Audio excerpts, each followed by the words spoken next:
Assalamualaikum warahmatullahi wabarakatuh. Sahabat-sahabat Dialektik TV dimanapun Anda berada, jumpa lagi dengan kami. Kali ini kami akan membahas tentang salah satu tokoh penyebar agama Islam di tanah Jawa, yaitu bernama Syekh Subakir. Beliau adalah penyebar agama Islam yang terkenal juga melakukan penumbalan terhadap tanah Jawa, di mana dikatakan tanah Jawa ini dulunya adalah tanah yang angker, buminya bergerak, awannya itu juga mendung, berpetir di mana-mana, dan banyak demit, banyak jin, dan hutan-hutannya itu semuanya kalau kita masuk ke dalamnya banyak yang tidak selamat, bahkan banyak yang mati. Banyak orang yang menyebarkan agama Islam ke tanah Jawa ini tidak berhasil karena keangkerannya itu.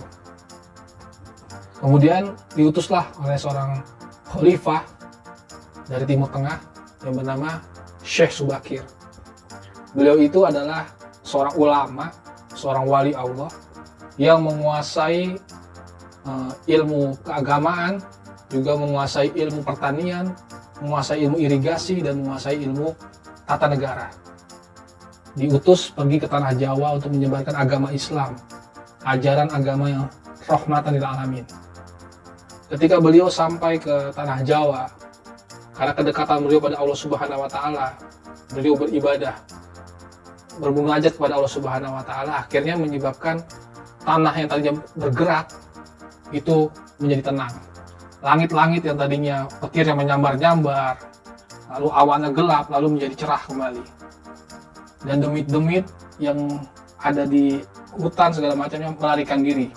Karena apa? Karena diruqyah oleh Syekh Subakir. Nah, ini menunjukkan bahwa ketika seseorang itu memiliki kedekatan pada Allah Subhanahu wa taala, dia akan menjadi jagat kecil yang mampu mengendalikan jagat besar, yaitu alam semesta. Nah, Syekh Subakir ini kedekatannya pada Allah menyebabkan dia mampu membuat alam ini menjadi tenang. Itulah yang disebut dengan istilahnya paku alam sejagat. Itulah Syekh Subakir.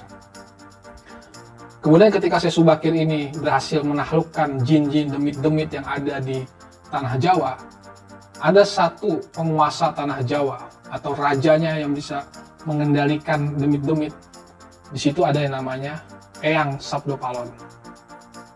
Bertemulah Syekh Subakir dengan Eyang Sabdopalon.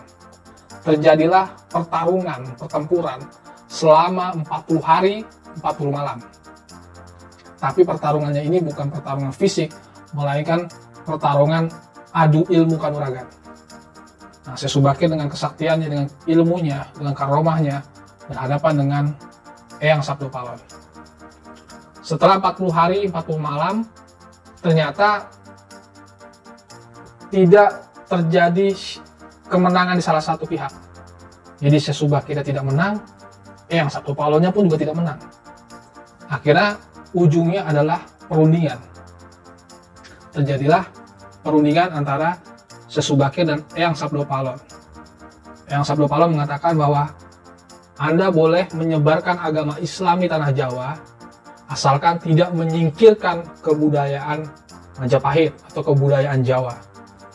Dan itu disepakati oleh Syekh Subakir di sebuah gunung namanya Gunung Tidar. Itu terjadi perjanjian tersebut. Kemudian Syekh Subakir menancapkan tongkatnya di Gunung Tidar dan beliau membaca kalimat azan ya, membaca kalimat azan sebagai bentuk perjanjian. Nah, disitulah terjadi kesepakatan dan Islam bisa disebarkan di tanah Jawa. Nah, ketika Islam bisa disebarkan di tanah Jawa ini, tadi syaratnya tidak boleh menyingkirkan atau menghilangkan budaya-budaya lokal yang bagus, budaya-budaya Jawa yang bagus. Nah, Syekh Subakir menyepakati itu.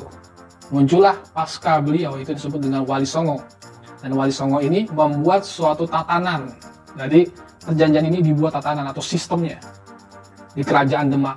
Dan dibuat suatu sistem di mana Islam dan budaya Jawa ini menjadi satu kesatuan. Di mana dakwah Wali Songo ada yang menggunakan wayang, ada yang menggunakan gamelan, ya kan? Itu semua menjadi suatu bentuk akulturasi. Jadi pencampuran budaya tanpa menghilangkan kebudayaan dari lokalnya ini. Dan kalau kebudayaan-kebudayaan yang sifatnya sudah bertentangan dengan moral atau ajaran Islam itu dieliminasi sedikit-sedikit. Bahkan kalau tidak bisa dieliminasi, dikurangi mudaratnya. Dan itulah menjadi dakwah dari Wali Songo yang kemudian dilanjutkan oleh dakwah dari Islam Indonesia. Salah satunya ada yang namanya Nahdlatul Ulama, di mana orang NU ini masih kiai-kiainya suka wayang, masih suka gamelan, ya kan, masih suka yang namanya kegiatan-kegiatan yang akulturasi dengan budaya-budaya sebelumnya.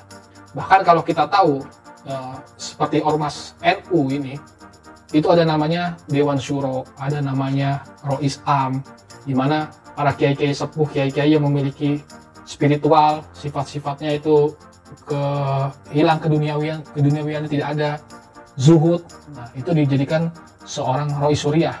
Nah, itu juga tidak lepas dari warisan budaya Nusantara. Kalau kita tahu dulu dalam ajaran Hindu itu ada namanya kasta Brahmana. Itu diletakkan posisinya tertinggi. Nah, itu kalau dalam ajaran dalam struktur organisasi di NU itu ada namanya Dewan Syuro. Kalau di Kerajaan Demak ada namanya Majelis Wali Songo. Nah, di situ. Baru kasta kedua ada kesatria, itu para tanfiziyah seperti itu. Orang-orang yang melakukan manajerial, orang-orang yang melakukan manajemen organisasi segala macamnya. Dan seterusnya. Itulah warisan Islam Indonesia.